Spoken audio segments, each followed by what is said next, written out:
ተለቋል አሉ። እና እንግዲህ ባያስወግዳት ኖሮ ቪዲዮ ትለቀው ነበር፣ ላይፍ ትገባው ነበር።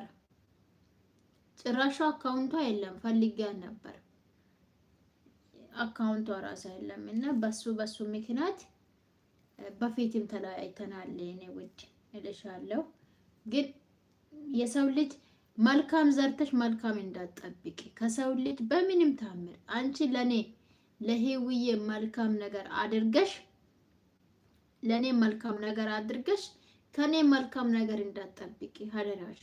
ምክንያቱም የሰው ልጅ ካጂ ነው በእውነት በዚሽ ምድር ላይ በእውነት ፈጣሪን የሚያሳዝን ፍጥረት የቱኛ ነው ቢባል የሰው ልጅ ነው። በጣም እግዚአብሔርንም ሰውንም የሚያሳዝን የሰው ፍጡር ነው በቃ። ስለዚህ ለሰው ልጅ አንቺ ለሰው ልጅ መልካም አድርገሽ